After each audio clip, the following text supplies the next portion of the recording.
그 엉망진창으로 그 보상금으로 내 그 시설에 갔는데 생명을 바꾼 돈이에요. 12년도 5월 정도 이사 나가라고 하더라고. 재건축해서 이사 가야 됩니다. 보상이 없다고 딱 일거로 나가야 되는 거로다. 정말 내가 어디 갈 데가 없다. 이거 죽을 뿐이다. 근데 버티다가 애를 올라갔습니다. 이게 제 마지막입니다. 10여 년간 운영하던 피아노 학원 건물이 해당 건설사에 의해 재건축되면서 보상 한 푼 없이 삶의 터전을 잃었단 겁니다.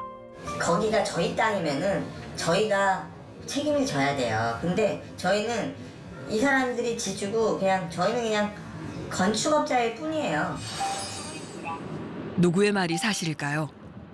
당시 상가 재건축 조합원들을 만나 이야기를 들어봤는데요. 영어집에 있는 사람은 한 번도 주는 게 없어요. 조합을 형성해가지고 조합원들이 돈을 내가지고 부모가 주는 건데. 부장끼네 내 같은 사람한테 내놔라 이다. 건설사는 발주를 받아 건물을 지었을 뿐 할머니에게 보상을 할 당사자가 아니라는 겁니다. 안녕하세요. 안녕하세요. 저희 KBS 제보자들이라고 방송국에서 나왔거든요. 재개발은 뭐 한 가구당 1인당에서 얼마씩 세팅이 다 되는데 재건축은 없어요. 좀 안타깝지 그치? 하지만 할머니의 얘기는 달랐습니다. 재건축이라서 보상 없습니다. 우리 학원 수업하고 오고 이럴 때. 그런데 이제 쫓겨나서 이제 내가 알고 그럴 때 그 개발인데요. 그렇게 말을 하더라고요. 부증에 가니 본사가 여기라고 가라고 했어요. 게다가 당시 할머니가 우연히 보게 된 관련 서류에 분명 재개발 사업이라 쓰여 있었다는 겁니다. 법원의 명도 소송 판결문에도 재개발이라 명시돼 있었다는 것이 할머니의 주장. 어찌된 영문인지 변호사에게 문의해봤습니다. 그런데 이 부분이 지금 이 사건 주택 재개발 사업에는 위 손실보상 규정이 적용되지 않는다라고 해서 이 부분이 재건축 사업인데 재개발 사업으로 잘못 표시가 돼 있는 부분이 있습니다. 판사도 이렇게 판결문에다가 재건축 재개발을 혼돈해서 쓰고 있고요. 이런 경우는 드문 일인데 100개 판결 나오면 그중에 한두 건에서 오타가 좀 발생되긴 해요. 어떻게 이런 실수가 있었던 걸까요?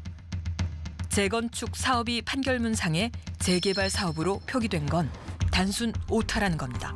게다가 부동산 하시면서 사람들한테 그런 얘기를 주입시켜가지고 영업보상권 부동산이 좀 문제였거든요. 그래도 받을 수 있다고 재개발을 착각을 하세요. 그 때문에 건설사가 보상을 하지 않기 위해 자신을 속여왔다 오해하며 시위를 했다는 겁니다. 할머니를 도울 방법은 없는 걸까요? 이게 매우 안타까운 일인데요. 근데 우리 법이 재개발과 재건축을 달리 규정하고 있습니다. 재개발의 경우에는 이제 임차인들이 영업보상, 그다음에 주거 이전비, 이사비를 지급받을 수가 있어요. 하지만 재건축의 경우에는 그런 보호를 받지 못하도록 돼 있습니다. 도정법 자체가 바뀌지 않는 이상 사실 이런 피해자가 계속 나올 수밖에 없습니다. 재건축 사업의 경우 세입자에 대한 보상 규정이 현행법 어디에도 없단 겁니다. 망가지고 무너져 내린 할머니의 삶에 대해 누구에게도 책임을 물을 수 없는 안타까운 현실. 무거운 마음으로 할머니에게 이 사실을 전했습니다. 하지만 이 같은 이야기를 받아들이지 않는 할머니.